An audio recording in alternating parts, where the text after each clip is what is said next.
I'm going to have a discussion this afternoon with my friend and colleague Jasper Schatz, and this is for social work students, both at qualifying and post-qualifying levels, particularly talk about reason and emotion and emotional intelligence in social work, and Jasper's going to explain this to me.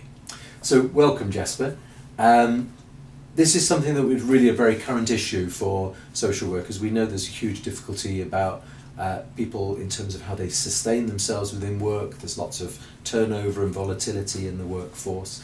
And I know that this is an area you're interested in. How do social workers, dealing particularly perhaps in the complex and emotionally challenging areas of working with families and children of vulnerabilities in families, so how do workers actually draw on this idea of reason and emotion in their practice?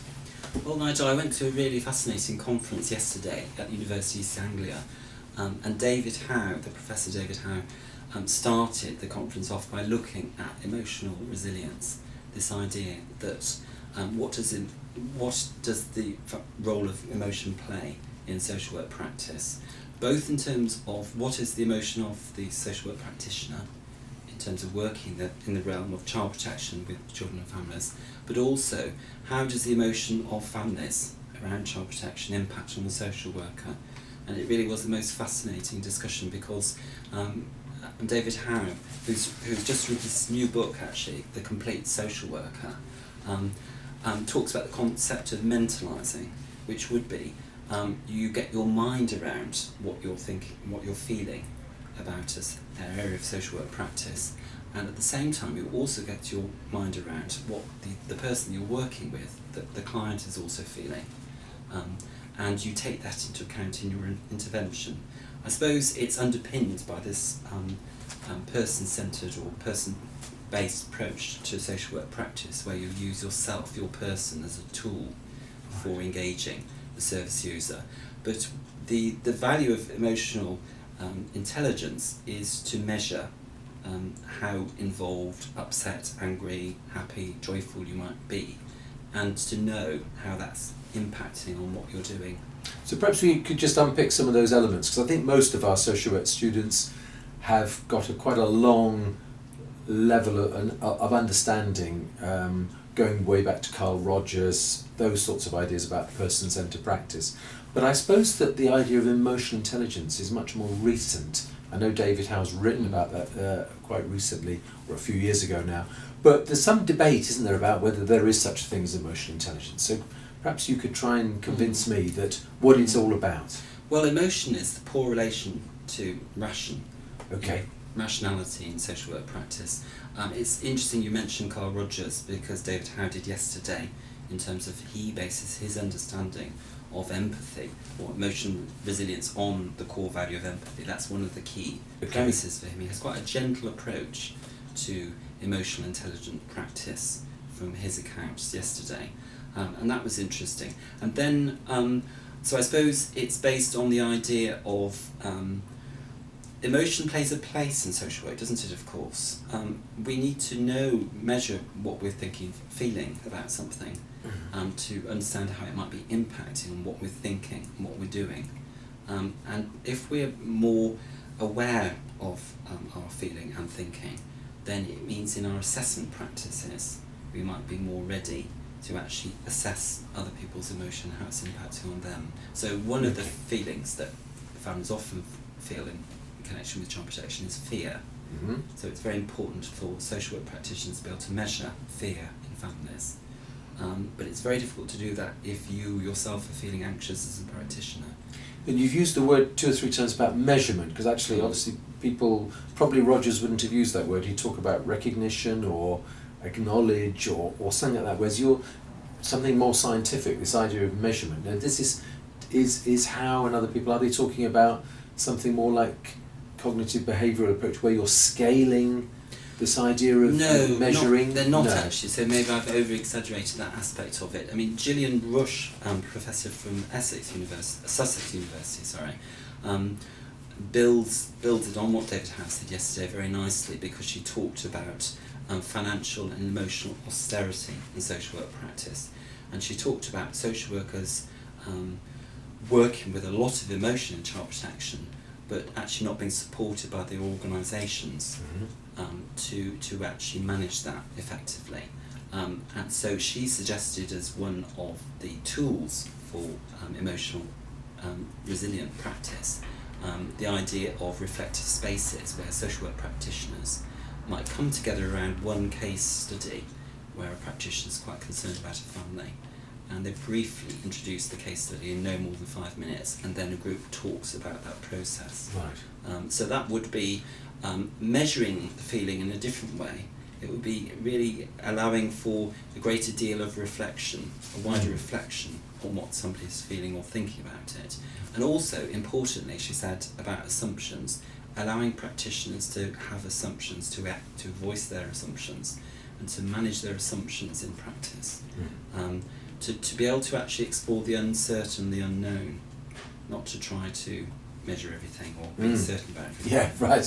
And I mean, I'm just reflecting as you're speaking there that I remember a few years ago going to a day training which was in the lessons from Monroe, the post-Monroe agenda, which was really exhorting practitioners to be able to answer some very simple questions, to think ahead and say, you know, how would we make account of our actions to a particular child in a situation? And the questions were, this is how I found you. In other words, you know, this is the way I made sense of your situation, which may be something to do with neglect, or maybe something to do with abusive environments or whatever. And then the next question, this is how I felt, and this is how I felt you felt. And I thought that those are three really very simple questions, but it's focusing on, you know, how did I emotionally respond to what I witnessed and experienced. And we do know that we get into very poor practice if we lose that emotional response, because then we become immune to things. And is this what we're trying to yes, kind of absolutely, because you've just described a process of managing emotion there, and the starting position is a self-awareness. I've recently spoken to a practitioner about that, about how she managed her emotional awareness, and she said exactly the same. The biggest thing for her at the beginning was to be aware of how she felt about a practice. If we jump to make assumptions and imagine how other people might feel about the situation, then we've missed a trick, and our thinking and reasoning might be more insecure for that. So I think it is that stepwise approach is really valuable, and important to do that. The other thing this practitioner said that I found quite interesting was, I asked her how she managed emotions in her practice and what really helped, and she talked about the importance of peer network and support, and the idea of looking out for one another in a close team of people that you work with on a regular basis. So in a sense that we can help one another to manage those processes, because they are quite difficult at times to manage. And they're often there. I mean, Harry Ferguson's talked about how that all of us as people going to social work we've all got different emotional responses to sights and to smells and to sounds, often to do with our own background and our history, and just in terms of things like our responses to dogs is a good example. So often we're working in environments where some people are much more at ease and comfortable being around kind of animals than other people are, and yet that can completely be colouring and affecting the way we're thinking and what judgments we're making. So I thought it's almost like having this kind of sensory awareness of ourselves in any situation. Yes, absolutely, and I think the environment can be a key thing, really. We help create the environment as much as the families that we're working with. As with the last time that you interviewed me, when I went to speak to Annie Monroe at the policy seminar, I'm going to write a paper on this, and I'm going to add references to lots of research. The University of East Anglia is doing some interesting research around emotional intelligent practice for social workers in training, and that's research they're doing at the moment, so there's information I'm going to add on the website to link to that.